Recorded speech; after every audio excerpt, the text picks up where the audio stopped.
내가 여호와를 항상 송축하며 내 입술로 항상 주를 찬양하리이다. 내 영혼이 여호와를 자랑하리니 공고한 자들이 이를 듣고 기뻐하리로다. 나와 함께 여호와를 강대하시다 하며 함께 그의 이름을 높이세. 내가 여호와께 간구하매 내게 응답하시고 내 모든 두려움에서 나를 건지셨도다. 그들이 주를 앙망하고 광채를 내었으니 그들의 얼굴은 부끄럽지 아니하리로다. 이 공고한 자가 부르짖음에 여호와께서 들으시고 그의 모든 환난에서 구원하셨도다. 여호와의 천사가 주를 경외하는 자들을 둘러 진치고 그들을 건지시는도다. 너희는 여호와의 선하심을 맛보아 알지어다. 그에게 피하는 자는 복이 있도다. 돌아온 탕자를 품에 안으시고 기뻐하신 하나님 아버지를 예배하며 찬양합니다. 하나님의 아들 예수 그리스도 십자가 고난 부활 승천 다시 오심을 기억하며 믿으며 찬양하며 예배합니다. 우리를 인도하시고 힘있게 하시고 지혜롭게 하신 성령님을 환영하며 예배합니다. 마음과 뜻과 정성을 다 모아 드립니다. 우리 예배를 온전한 번제로 아벨의 제사처럼 기뻐 받아 주옵소서. 모든 영광 삼위 하나님께 올려드리오며 부활하신 예수 그리스도 이름으로 기원하옵나이다. 아멘.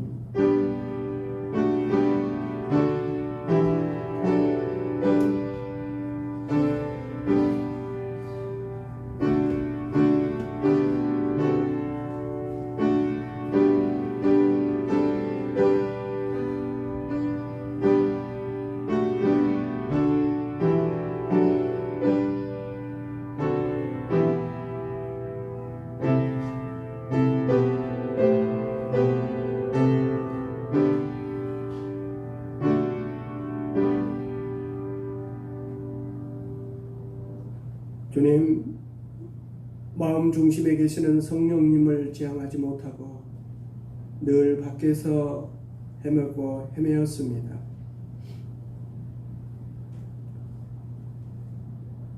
내가 준 상처는 기억하지 못하고 받은 상처만 늘 생각하였습니다. 억지로 노력해야만이 긍정할 수 있고 아멘할 수 있고 칭찬할 수 있었습니다.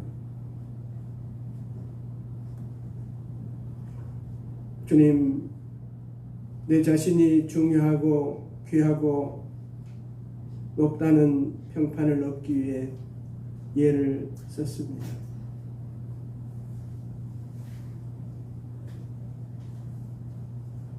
내 자신을 진정으로 존중하지 못하고 인정하지 못함으로 인하여 늘 공허감에 휩싸였고 그 공허감을 이기기 위해서 다른 이들과 늘 경쟁만 하였습니다. 그리고 왜 나는 다른 사람들이 다 가진 것을 가지지 못하였을까 하며 질투하고 낭망하며 살았습니다.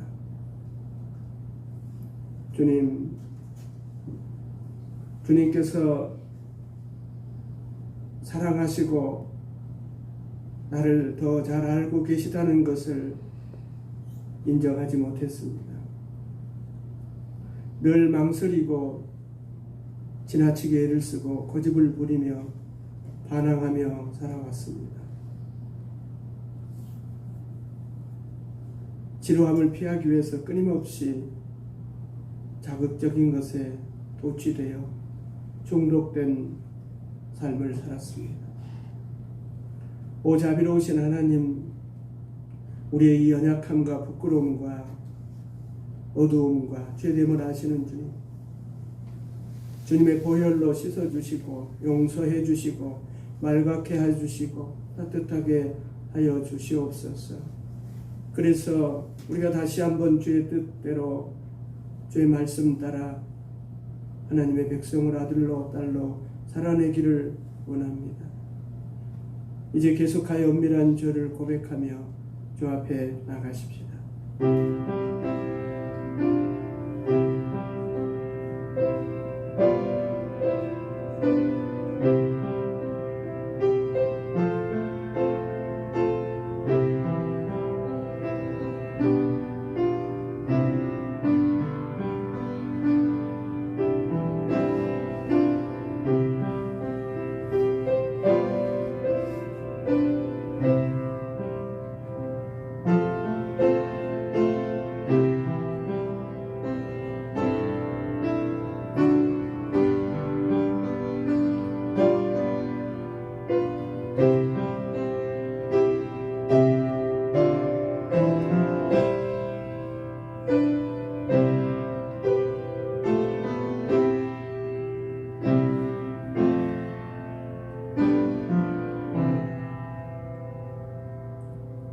하나님이 그 아들을 세상에 보내신 것은 세상을 심판하려 하심이 아니요 그로 말미암아 세상이 구원을 받게 하려 하심이라. 아멘. 교동문 129번입니다. 129번 기록하겠습니다.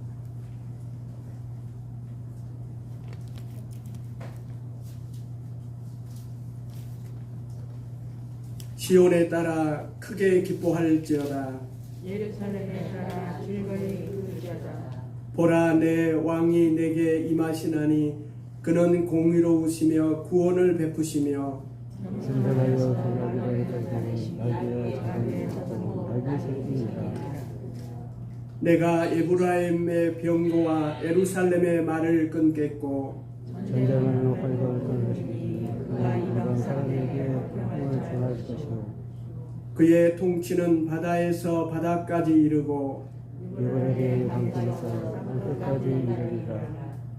앞에서 가고 뒤에서 따르는 무리가 소리 높여 이르되 호산나 바위에서 소리여 찬송하리로다. 주의 이름으로 오시는 이여 가장 높은 곳에서 호산나 하더라. 아멘. 하늘에 계신 우리 아버지, 아버지의 이름을 거룩하게 하시며 아버지의 나라 보게 하시며 아버지의 뜻이 하늘에서와 같이 땅에서도 이루어지게 하소서. 오늘 우리에게 일용할 양식을 주시고 우리가 우리에게 잘못한 사람을 용서하여 준 것 같이 우리 죄를 용서하여 주시고 우리를 시험에 빠지지 않게 하시고 악에서 구하소서. 나라와 권능과 영광이 영원히 아버지의 것입니다. 아멘. 151장 찬송하겠습니다.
기도드리겠습니다. 한순희 권사님 기도 인도하시겠습니다.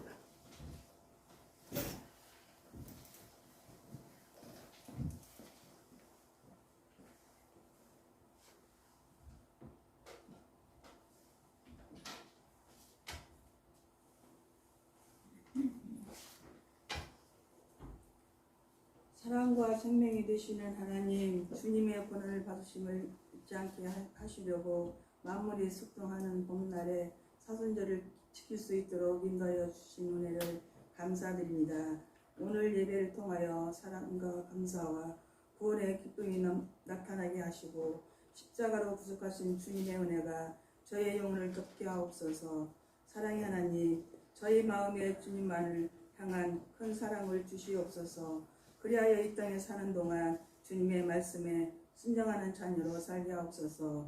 이제 사순절 기간도 더 깊어가고 있사오니 아직도 주님 고난에 동참하고자 하는 사무침이 없다며 이 시간 성령의 권능으로 저의 심령을 인도하옵소서.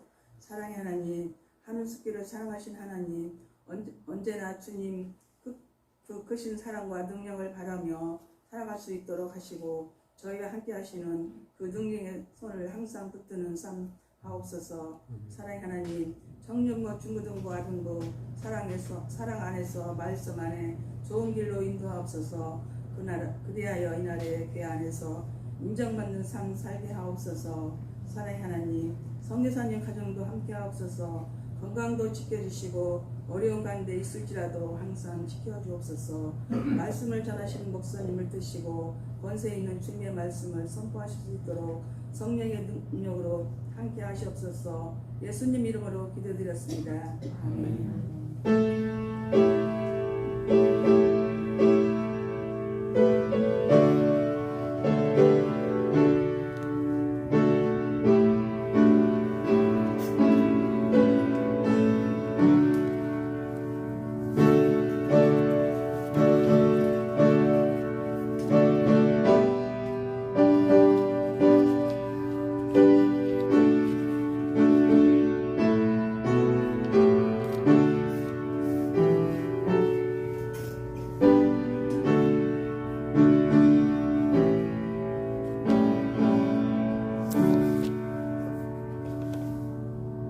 이 한 주간 우리들에게 주신 하나님의 말씀은 마태복음 26장입니다.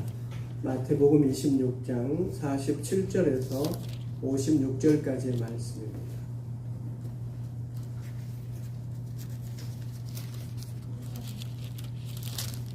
마태복음 26장 47절부터 한 절씩 교독하며 듣겠습니다. 말씀하실 때에 12 중에 하나인 유다가 왔는데 대제사장들과 백성의 장로들에게 파송된 큰 무리가 칼과 뭉치를 가지고 그와 함께 하였더라. 예수를 부른 자가 그에게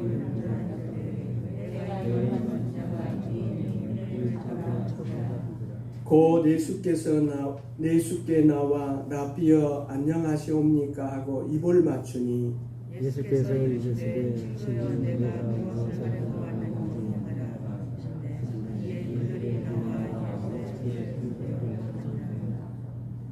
예수와 함께 있던 자 중에 하나가 손을 펴 칼을 빼어 대제사장의 종을 쳐 그 귀를 떨어뜨리니 예수께서 이르시되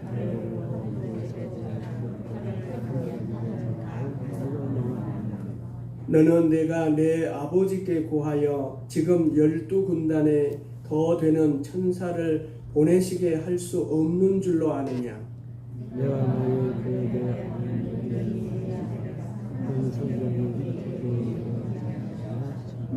그 때에 예수께서 무리에게 말씀하시되 너희가 강도를 잡는 것 같이 칼과 뭉치를 가지고 나를 잡으러 나왔느냐.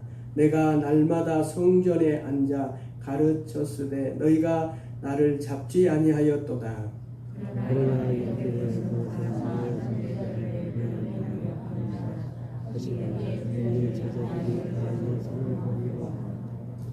아멘. 주님 감사합니다. 저희들을 예배자로 불러주시고 또 말씀 앞에 초대하여 주셔서 감사합니다. 이 말씀 잘 먹고 잘 소화하여서 세상에 빛되며 소금 되게 하옵소서. 성령님 이 시간 가르쳐 주시고 감동하여 주시옵소서. 예수 그리스도 이름으로 기도하옵나이다. 아멘. 질문 드리겠습니다. 사순절입니다. 이번 주간은 이제 고난 주간인데 사순절 기간을 어떻게 잘 지내고 계십니까? 한 주간 혹시 지금 생각하기에 내가 좀 환대를 해야겠다 하는 사람이 생각나시나요? 두 번째 질문입니다. 여러분들은 새로이 어떤 생활 규칙을 정하신 것이 있나요? 여러분들이 정하여 살아가고 있는 규칙 중에 가장 중요한 것은 무엇인가요? 세 번째 질문입니다. 여러분 혹시 누구에게 배반을 당해 보신 적이 있나요? 또 반대로 여러분은 누구를 배반해 보신 적이 있나요? 당하실 때 기분은 어떠셨고 배반당한 그 사람의 마음은 어떠셨을까요?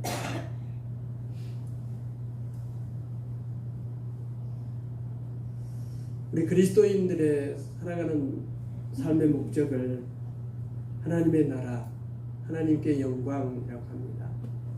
사실 그리스도인뿐만 아니라 모든 인생들이 이 땅에 오게 된 이유는 목적이 있습니다. 목적은 하나님께 영광이고 하나님의 나라를 위해서 온 것입니다. 여러분 그러신가요? 여러분이 살아가시는 인생의 목적을 거기에 두고 사시나요? 아니면 세상이 부러워할 만큼 어떤 물질을 소유한다든가 아니면 어떤 명예와 권위를 가지는 것이 여러분의 목적이신가요? 그리스도인으로서 우리가 살아가는데 그리스도의 이름으로 기도하고 그리스도의 십자가를 바라보고 그리스도의 십자가로 구원받은 우리들이 기도하는 걸 보면 그 내용을 보면 하나님의 나라, 하나님의 영광을 구하지 않고 내 욕심을 잔뜩 구하는 물질을 구하고 명예를 구하고 힘을 구하는 것이 우리들의 모습이지 않는가 싶습니다. 오늘날 우리가 살아가는 데 있어서는 물질이 필요합니다. 물질의 능력을 우리가 알지요. 물질의 힘을 알기 때문에 더더욱이나 어찌할 수 없는 현실이 우리들의 삶이기도 합니다. 우리를 구원하여 주신 주님은 우리를 향해서 행하신 목적이 이 물질을 목적으로 해서 살지 말고 하나님의 영광을 위해서 하나님의 나라를 위해서 주어진 물질과 힘과 권력을 사용하라는 것이죠. 물질 자체가 죄가 아니고 어떤 명예와 권력이 나쁜 것은 아닙니다. 그것이 자기 중심으로 그것이 우상이 되어져 버리니 문제가 되어지는 것이죠. 그것들을 통하여 하나님께 영광을 돌리는 그것들을 통하여 하나님의 나라를 이루는 도구로 사용하라는 것입니다. 하나님의 사람으로서 인생의 목적을 하나님께 두고 살아가는 사람들에게 또 들이 한 번쯤은 생각하는 말씀이 십자가를 진다는 것입니다. 여러분은 십자가를 져보신 적이 있나요? 십자가를 지셨나요? 근데 십자가를 진다는 말이 무슨 말일까요? 여러분 십자가를 진다는 말은 복잡한 말이 아닙니다. 죽는다는 말입니다. 주님이 십자가를 지셨잖아요. 주님이 십자가에서 죽으셨습니다. 주님이 이제 갈보리 겟세마네 동산에서 기도하시는 것은 마지막 기도였는데 그 마지막 기도의 결론이 죽겠다는 거잖아요. 죽는다. 죽음을 받아들이는 거잖아요. 십자가의 죽음을 받아들이겠다. 주님의 최후의 기도는 죽음입니다. 그 결과가 기도의 응답이 죽음. 그 기도가 얼마나 간절했으면 땀방울이 핏방울이 되도록 되었다고 성경은 얘기하고 있습니다. 근데 땀방울, 이 핏방울이 되도록 기도했는데 그 기도의 결과가 죽음이다. 여러분 깊이 생각해 보셔야 하는 것입니다. 그 기도를 마치고 이제 산에서 내려오는 좀 한 무리를 만났는데 그 무리 중 가장 앞서서 오는 이가 12 중 하나인 가룟 유다입니다. 가룟 유다를 앞장 세워서 그 당시 종교 지도자들이 보낸 체포조들이 이제 손에 칼을 들고 몽치를 들고 큰 무리가 예수님 앞에 이제 다가옵니다. 칼을 들었다는 것은 로마 군병이라는 얘기고, 몽치는 곤봉이죠. 곤봉을 들었다는 것은 성전 경비대라고 볼 수 있습니다. 학자들은 여기 오는 사람들이 모인 그 동원된 사람이 한 200명 될 거라 이렇게 얘기합니다. 예수님을 완전히 한 번에 체포하기 위해서 아주 온 것이죠. 그러나 예수님은 이미 십자가의 길을 가기로, 죽음을 받아들이고 산을 내려오는 길이기 때문에 그렇게 많은 사람이 안 와도 됐어요. 이 많은 사람들이 와서 너무 쉽게 주님을 체포한 것이죠. 그들이 생각하는 것처럼 주님은 전혀 다른 분이셨다는 것이죠. 순수하게 십자가를 받아들이죠. 십자가. 아버지의 원이시니 아버지의 원대로, 아버지의 뜻대로 가시는 그 길이 십자가의 길, 죽음의 길이기 때문에 그 길을 그냥 순수히 받아들였기 때문에 그 체포조들은 무기를 동원하고 군병들을 동원하고 경비대들을 동원하였지만 사실은 소용이 없는 그런 일이었죠. 주님이 순수하게 십자가를 지셨습니다. 십자가의 길을 선택하시고 체포되어진 거죠. 예수님은 하나님의 아들이시죠. 그 아들이신 예수님이 순수하게 잡혀가는 의도가 있습니다. 왜 주님이 전혀 반항도 안 하시고 전혀 어떤 자기의 것을 어필하지 아니하시고 그냥 순수하게 가셨을까? 이 예수님의 모습을 여러분 우리가 가만히 묵상하시면 은혜가 됩니다. 신앙이라는 이름, 우리가 신앙인이잖아요. 하나님의 백성이라는 사람들이 신앙이 없는 사람, 하나님의 백성이 아닌 사람들과 어떻게 살 것인가를 보여주는 장면입니다. 예수님의 이 모습을 바로 알지 못한 사람은 예수님을 모르는 것이고 하나님의 나라를 모르는 사람입니다. 예수님의 이 모습을, 이 마음을 모르니까 베드로가 칼을 빼들었잖아요. 예수님이 순수하게 십자가를 지기 위해서 자신을 내어주신 이 모습, 이것은 우리에게 신앙이 무엇인가, 신앙생활을 어떻게 해야 되는가, 기독교의 영성이 무엇인가를 말씀하고 있습니다. 보통 우리들은 교회가 어떤 말을 듣거나 또 신앙의 어떤 문제가 관해서 어떤 제지를 당하거나 이렇게 되어지면 그걸 굽히지 않는 것. 이것이 우리들의 모습이고 보통 모습이죠. 베드로가 칼을 빼들은 것처럼 우리 주님이 어려움을 당하시니 칼을 빼든다. 이걸 정당화하시는 거예요. 그래서 교회를 비판하고 교회를 욕하고 기독교를 향해서 이렇게 하면 우리는 더 큰 목소리를 내어서 그들을 어떻게 해야 된다. 그 생각을 합니다. 그런데 주님은 그 베드로에게 칼집에 꽂으라 이렇게 말씀을 하시거든요. 지금 예수님은 하나님의 아들인데 하나님을 모독하는 자기를 모독하는 사람들을 향해서 칼을 뽑은 제자에게 그 칼을 칼집에 꽂으라.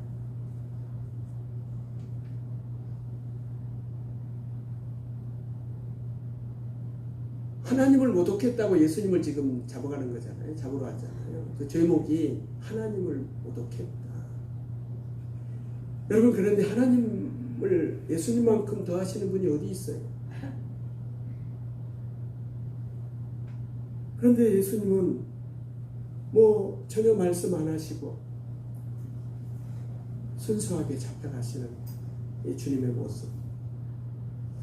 여러분, 예수님께서 이 상황을 모면할 수 있는 능력도 있고 방법도 있습니다. 예수님 말씀하시잖아요. 하늘의 천사를 12군단 더 되는 수를 이렇게 불러서 예수님을 잡으러 온 사람들을 물리칠 수도 있습니다. 그런데 예수님이 그리하지 않은 거예요. 예수님은 하나님의 법으로는 죄인이 아닙니다. 그러나 지금 유대인의 법으로는 죄인이에요.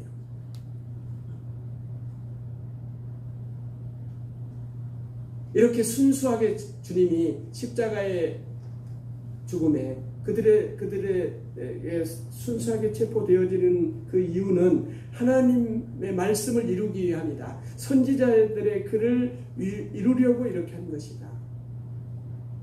자신의 능력대로 자신이 생각하는 어떤 법대로 하는 것이 아니라 선지자의 글을 이루기 위해서 하나님의 말씀이 이루어지기 위해서 한다는 것입니다. 그러니까 예수님이 가시는 이 길은 아버지의 길을 가는 것이잖아요. 자신이 능력이 있습니다. 그런데 그 능력을 사용하지 아니하고 아버지의 말씀 따라 선지자의 글을 이루려고 가시는 길이죠. 이게 주님의 길입니다.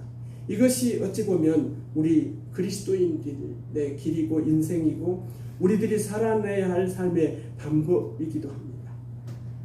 그러니까 예수님은 하나님의 법으로는 죄인이 아니지만 유대인들의 법에는 하나님을 모독했다는 죄인입니다. 주님이 그 죄, 그 법에 이제 십자가의 죽음을 당하게 된 것이잖아요. 그 법을 거부하지 않은 것이 십자가입니다. 여러분, 우리가 십자가를 진다는 것이 무엇일까요? 여러분이 십자가를 진다는 것은 무엇입니까? 무엇을 하시는 것이 나는 십자가를 졌다고 여러분 생각하십니까? 제가 예를 하나 들어보겠습니다. 어느 부부가 있습니다. 부부가 있는데 부부가 다 남편의 법이 있고 아내의 법이 있습니다. 여러분, 그렇잖아요. 부부가 한 몸이다 하지만은 아내는 아내의 법이 있고 남편은 남편의 법이 있습니다.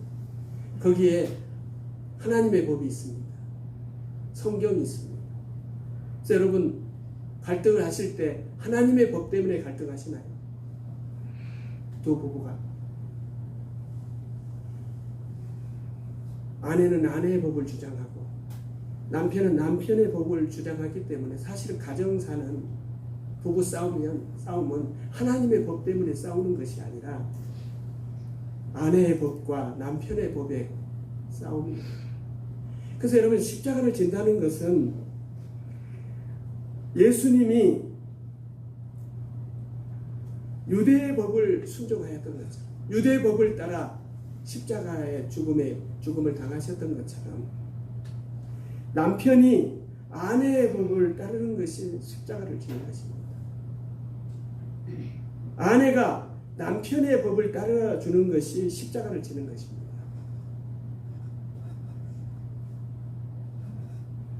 여러분, 이것을 우리가 모르기 때문에, 이것을 인정하지 않았기 때문에 신앙이라는 이름으로 많은 갈등들을 가지고 해결을 받지를 못하는 거예요.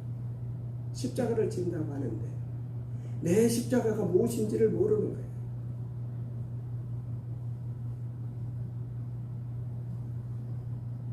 우리 주님께서 보여주신 십자가, 신앙이라는 것을 가졌기 때문에 신앙 없는 사람들을 비난하고 책망하고 대항하고 내치라는 것이 아니에요. 그들이 신앙이 없기 때문에 그들이 책망하는 것을 받고 그들이 내치는 것에 내침을 당하는 이것이 우리 그리스도인들이 져야 될 십자가고 교회가 져야 될 십자가인 것입니다. 신앙이 없는 그 법에 의해서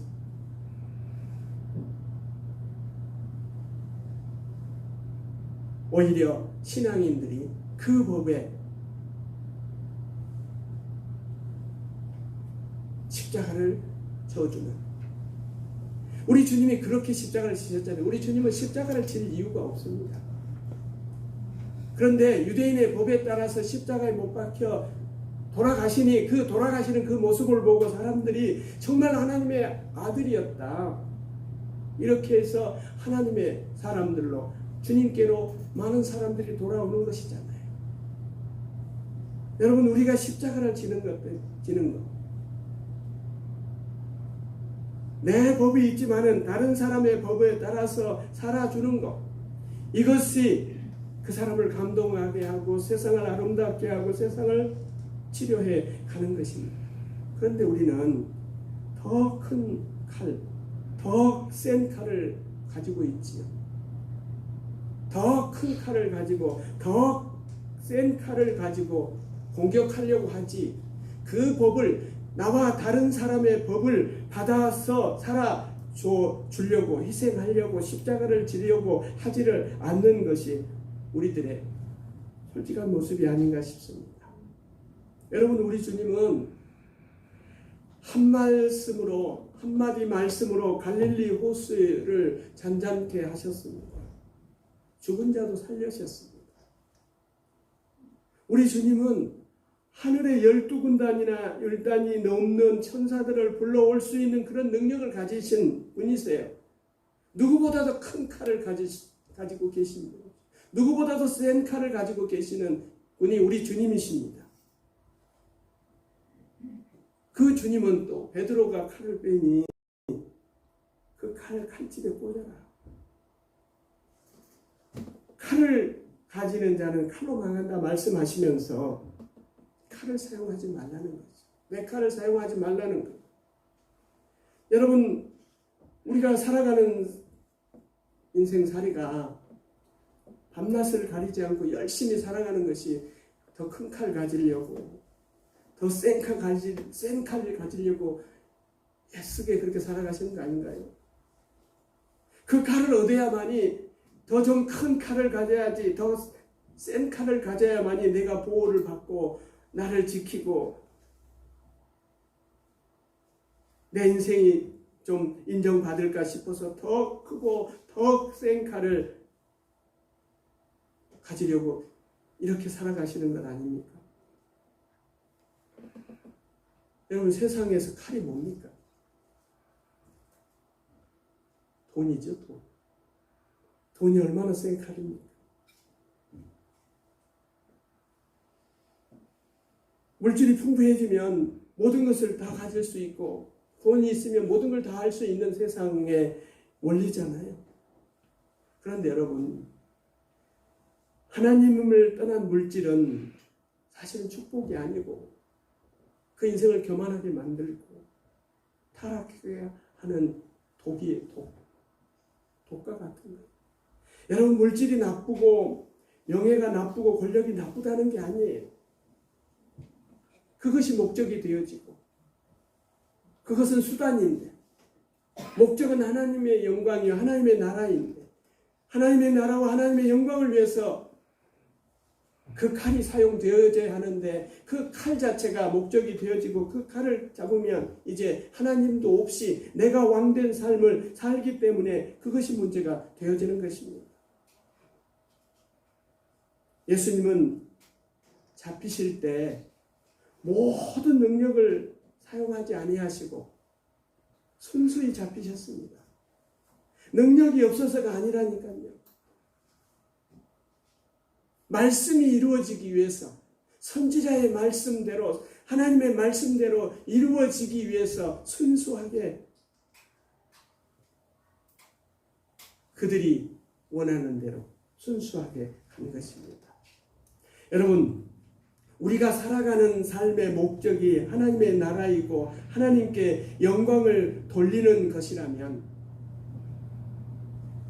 우리도 내 욕심대로, 내 원대로의 삶이 아니라 하나님이 원하시는 대로, 예수님이 가셨던 대로 내 유익을 위해서가 아니라 하나님의 말씀이 성취되도록 기꺼이 십자가의 길을 가는 삶이 있어야 되지 않겠습니까?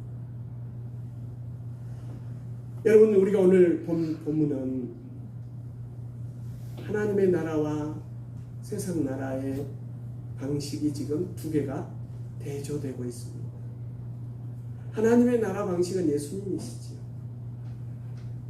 주의 백성들이, 그리스도인들이 어떻게 살아야 하는가, 십자가를 어떻게 지는가, 십자가를 지는 삶이 어떤 삶인가를 예수님을 통해서 우리가 들을 수 있고, 반대가 되어지는 그 세상 방식, 불신앙의 방식, 로마의 방식이 표현되어지고 있는데, 그 첫 번째가 예수님과 이 종교 지도자들입니다.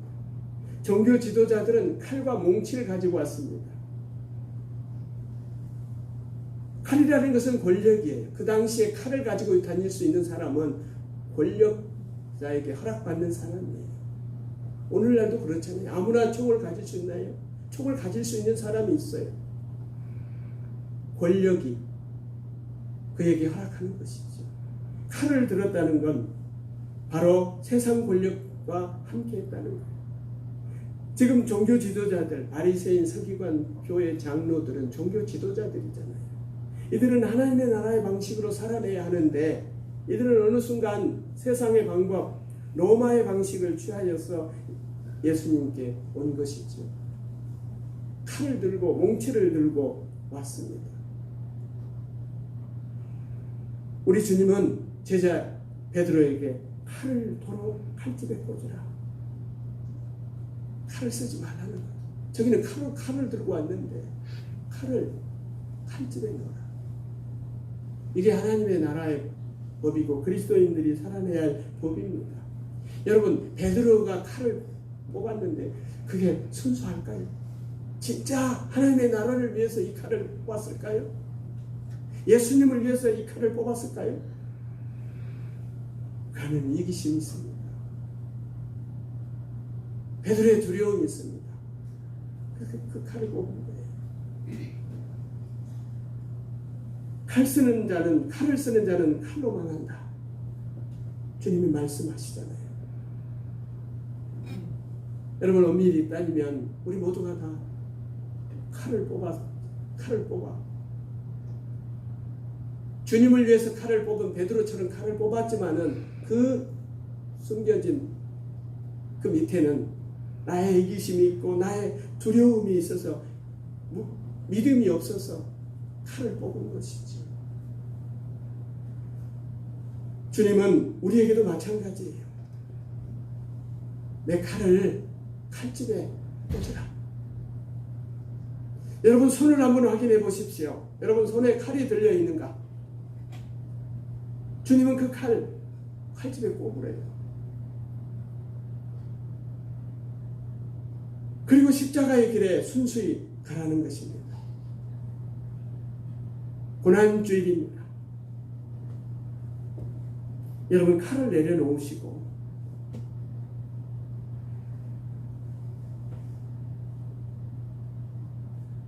예수님을 따르는, 예수님을 배반하지 않는 그런 제자의 길이 제자의 길을 한 주간이라도 살아내는 여러분이 되기를 주의 이름으로 축원합니다. 두 번째는 예수님과 유다가 비교되어집니다. 예수님의 방법은 아버지의 원대로입니다. 아버지의 원대로 하시옵소서. 아버지의 원대로. 유다의 방법은 무엇이겠어요? 내 원대로, 나의 원대로. 예수님은 이 잔이 내게 지나가기를 바라셨지만은 그러나 내 뜻대로 마시고 아버지의 뜻대로 되기를 원합니다. 유다는 자기 원대로, 여러분 가룟 유다가 예수님을 은 30을 팔았는데 돈 은 30이 욕심나서 했다고 생각하면 유다가 좀 억울하다 할 거예요. 더 큰 욕심이 있었어요. 주님을 통하여서 어떤 것을 이루어보려고 했는데 안 됐어요. 안 되게 생겼어요. 여러분 예수님의 제자 중에 있잖아요. 어머니가 오셔갖고 내 아들 중에 하나는 주님 나라가 오면 하나는 좌편에 하나는 우편에 뭐 이런 거잖아요. 자기 원대로 되어지기를 위해서 주님을 따른 사람들이 지금 제자들이에요. 내 아버지, 이 예수님은 아버지 원대로. 여러분 우리들도 마찬가지예요. 우리가 십자가를 진다는 것은 내 원대로가 아닌 하나님의 원대로, 주님의 원대로의 삶을 구하고 살아내는 것입니다. 여러분의 원대로, 내 원대로. 가룟 유다는 자기 원대로 되지 아니하니 예수님을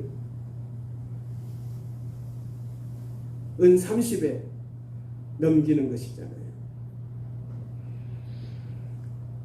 여러분 기도한다는 것은 아버지의 뜻을 수용하는 과정입니다. 우리가 기도해서 어떤 것을 내 소원 성취를 했다 하는 것이 사실 기독교의 기도가 아니에요. 내 소원 성취를 위해서 하나님께 아버지께 기도하는 것이 아니라 예수님은 아버지의 원을 수용하시기 위해서 기도했던 거예요. 나의 원함을 아뢰 수는 있습니다. 그러나 궁극적으로 하나님의 뜻을 확인하는 것이 기도입니다. 유다를 비롯해서 다른 제자들은 다 자기의 원함을 가지고 주님 앞에 와서 그 원함대로 해달라고 하는 것이었죠. 그러나 예수님은 아버지의 뜻을 수용하는 것이잖아요. 아버지의 원대로 하십시오. 그래서 기꺼이 죽음의 고난까지 십자가의 길까지 가시는 것이죠. 세 번째는 예수님과 다른 제자들을 보면서 얻을 수 있는 것 하나가 충성과 배신입니다. 예수님은 충성, 제자들은 배신. 마지막에 다 도망가 버리잖아요. 예수님의 제자들은 예수님을 다 배반했습니다. 베드로부터 시작해서 배신을 당한 주님. 여러분 우리 인생 가운데서도 가장 고통스러운 것이 배신의 경험이에요.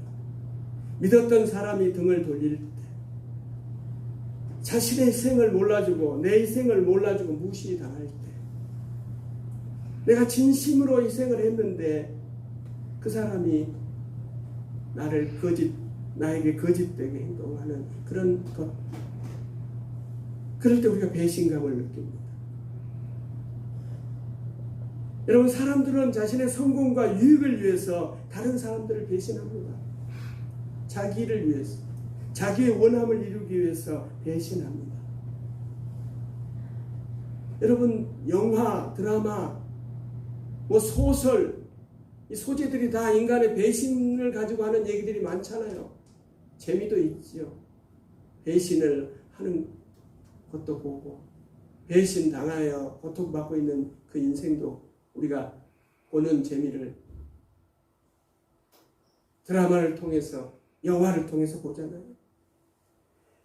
여러분 인류 역사 중에 배신들이 많지만 최고의 큰 배신은 주님이 당하신 거잖아요. 이 배신이에요. 제자들로부터 배신당하고 우리들로부터 배신당하시는 이 배신이야말로 최고의 배신이고 최고의 아픔이죠. 그런데 여러분 예수님은 끝까지 그들을 정죄하지 않으셨습니다. 끝까지 우리를 정죄하지 않으시는 분이 우리 주님이신 거예요.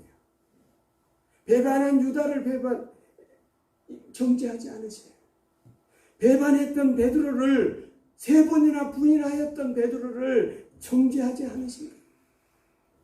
오늘 본문에도 배신자 유다가 대표로 오잖아요. 선생님 안녕하시옵니까? 하면서 입을 맞추잖아요. 그를 향해서 우리 주님은 친구여 합니다. 이 배신자여 하지 않고 친구여. 예수님은 끝까지 사랑하고 끝까지 감싸주는 이게 충성입니다. 주님의 충성. 하나님의 나라를 살아가는 우리들의 법도 충성이죠. 여러분 누구에게나 다 배신의 상처가 다 있습니다. 소중한 사람들로 인하여 배신을 당해서 그것이 심하면 인생이 산산조각이 나는 분도 있습니다. 여러분 배신은 깊은 상처를 남기고 불신을 남깁니다.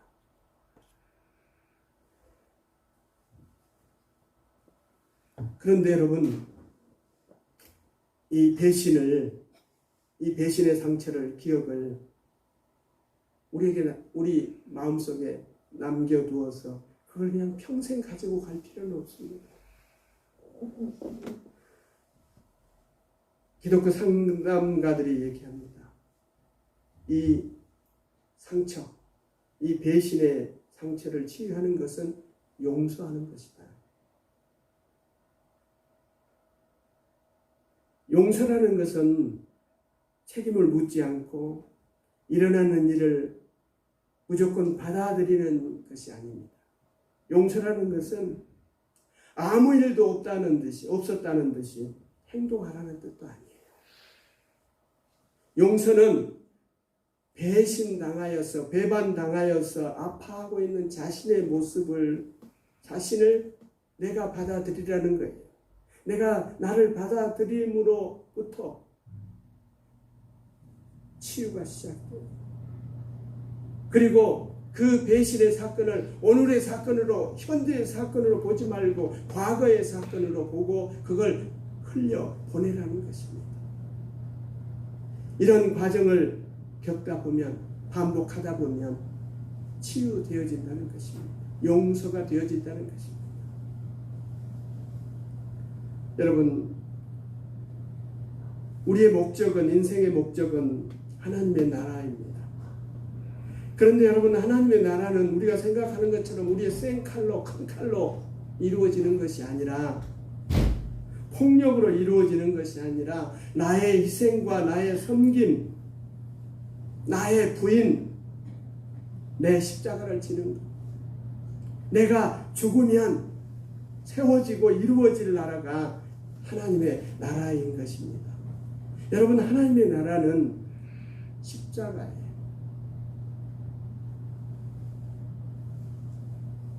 우리 주님이 순수히 십자가를 지셨던 것처럼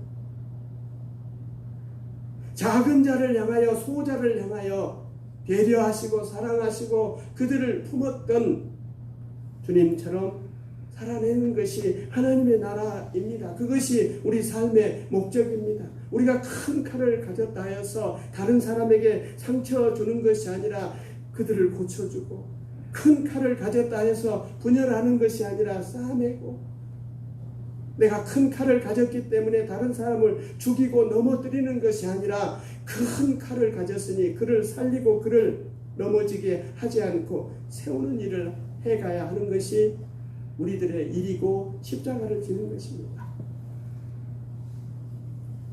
여러분,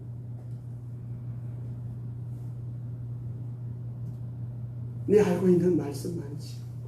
하나님의 나라를 위해서는 여러분이 살아야 돼요. 진짜 살아야 돼요. 그러면 돼요. 어느 사람이 정신불안증이 심해서 앉으면 종이를 찢었대요. 종이를 찢는 거예요. 그래서 이분이 병원을 찾은 거예요. 의사가 갔더니 의사가 묻는 거예요. 혹시 어렸을 때 종이 뭉치로 뒤통수를 맞으신 적이 있나요? 이분 생각해보니까 뒤통수 맞은 적이 종이뭉치로. 그러면 저는 할 일이 없습니다. 다른 병원 갔습니다. 다른 병원 갔더니 의사는 환경적인 요인을 환경적인 것이 문제인 것 같은데 혹시 어렸을 때 종이공장 근처에서 살으셨나요? 종이공장 근처에서 사는 게 아니에요. 아닌데요. 그러면 저는 할 일이 없습니다. 그래서 어느 병원을 찾았습니다. 또 한 병원을 찾았는데 의사가 묻습니다. 왜 오셨나요? 저는 앉기만 하면 종이를 찢습니다. 이 의사가 한 말씀을 했습니다. 놀라지 마시고. 그 의사가 종이 찢고 있는 그 환자를 향해서 종이 찢지 마!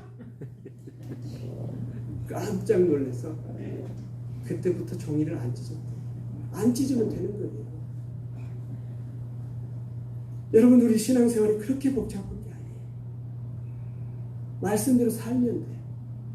그 말씀이 이렇게 하니 그 말씀대로 살아내면 하나님의 나라가 이루어지고 하나님의 나라를 누리게 되어지는 것입니다.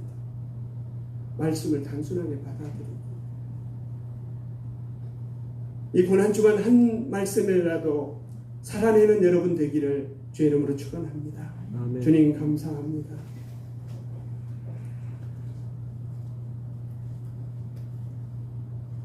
세상의 모든 능력을 가졌고 하늘의 능력을 가진 주님이시지만 그 능력, 그 칼을 사용하지 않고 순수히 체포당하시는 주님의 모습 저희들이 기억합니다. 우리도 주님처럼 십자가를 지는 삶을 살아내기를 소원합니다. 말이 아니라 이론이 아니라 사는 한 주간이 되게 하옵소서. 예수 그리스도 이름으로 기도하옵나이다. 아멘. 나는 전능하신 아버지 하나님 천지의 창조주를 믿습니다. 나는 그의 일하신 아들 우리 주 예수 그리스도를 믿습니다. 그는 성령으로 잉태되어 동정녀 마리아에게서 나시고 본디오 빌라도에게 고난을 받아 십자가에 못 박혀 죽으시고 장사된 지 사흘 만에 죽은 자 가운데서 다시 살아나셨으며 하늘에 오르시어 전능하신 아버지 하나님 우편에 앉아 계시다가 거기로부터 살아있는 자와 죽은 자를 심판하러 오십니다. 나는 성령을 믿으며 거룩한 공교회와 성도의 교제와 죄를 용서받는 것과 몸의 부활과 영생을 믿습니다. 아멘. 찬송 461장 찬송하면서 봉헌하겠습니다.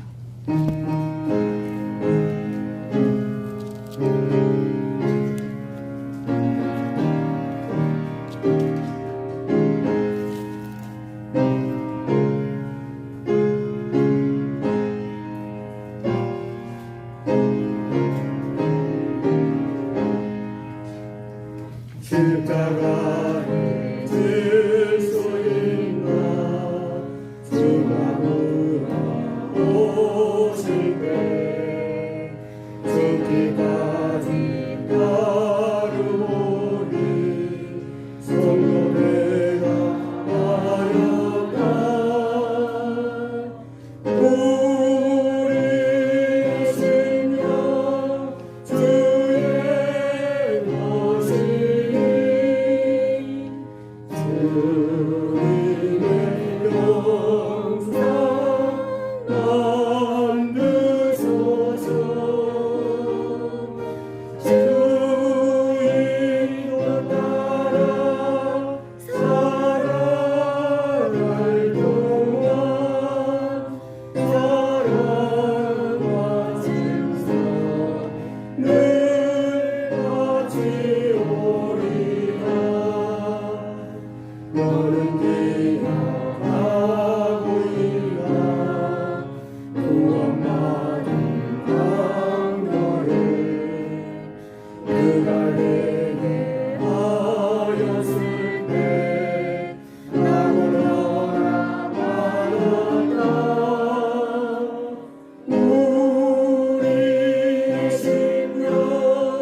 주의 오시니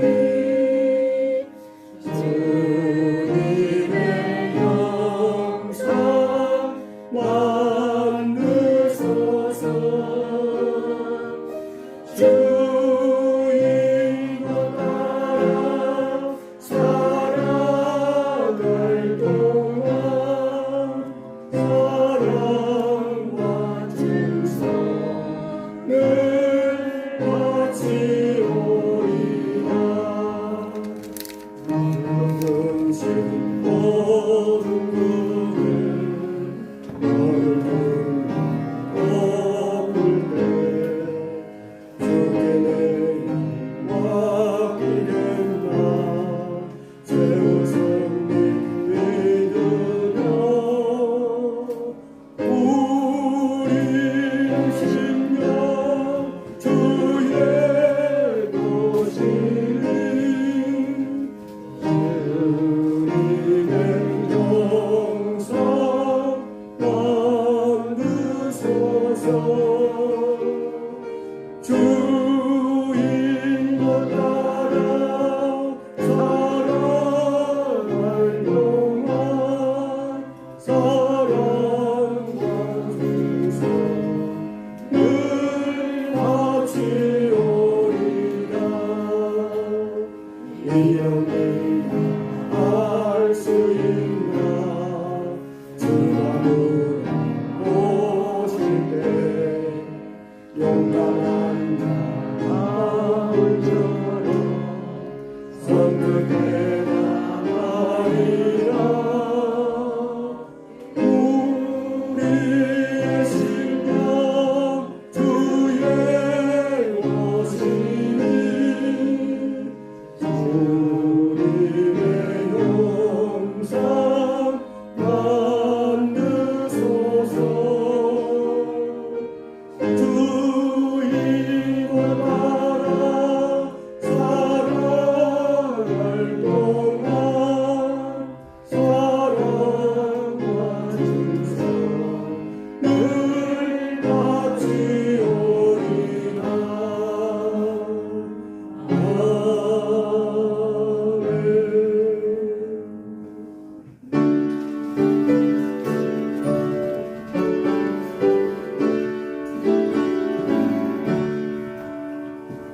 내게 있는 모든 것을 아낌없이 드리네. 사랑하고 의지하며 주는 따라 살리라. 주께 드리네. 주께 드리네. 사랑하는 구주 앞에 모두 드리네. 아멘. 살아계신 하나님 아버지 감사합니다. 저희들에게 준비하여서 믿음으로 예물로 예배하게 하시니 감사합니다. 주님, 이 예물 가운데는 소득의 11조가 있습니다. 이 물질의 종으로서의 삶이 아니라 이 물질을 다스리고 누리는 성도들의 삶이 되게 하옵소서. 우리 성도들이 일터 속에서 사업장 속에서 풍성한 물질을 얻어서 하나님께도 영광 돌릴 뿐만 아니라 많은 사람들을 살리고 세우는데 아름답게 사용될 수 있는 도구가 되게 하여 주옵소서. 주님, 여러 제목으로 드리는 감사의 예물도 있습니다.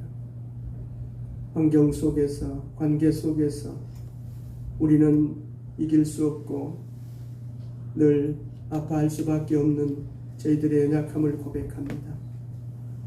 주님, 감사의 신비를 저희들이 누리기를 원합니다. 감사하면 감사할 터이니 주께서 모든 환경을 이기게 하시고 모든 관계를 초월하게 하여 주옵소서.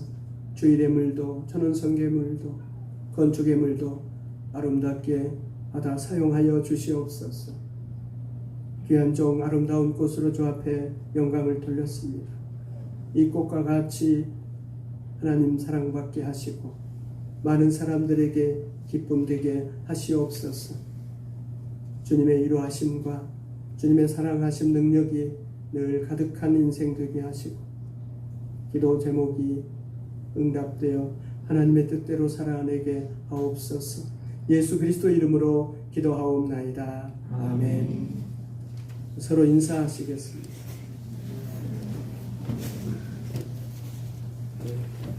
광고하겠습니다. 다음 주일이 부활주일이고 이번 주간은 고난주간입니다. 한 주간 여러분 주님의 고난을 기억하시면서 기도하시고 말씀 보시고 아름답게 살아내십시오. 특별 새벽기도에 진행되고 있습니다. 유튜브로도 참여하시면 되겠습니다. 토요일날 10시에 예배당 청소한다 합니다. 부활주일 준비하기 위해서 하니까 시간이 되시면 오셔서 청소하셨으면 좋겠습니다. 문상인 집사님이 아주 뭐 청소할 것 없이 다 해놓은 것 같은데 안에는 조금 하셔야 됩니다. 오셔서 기도도 하시고 청소해 주시면 좋겠습니다. 우리 염경자 권사님이 수술을 하셨답니다. 기도해 주시면 좋겠습니다. 연골 수술이라서 걷기가 불편하셔서 예배당에 몇 주 못 오시고 있습니다. 네, 다른 광고 있으십니까? 다 같이 일어나셔서 54장을 청소하겠습니다.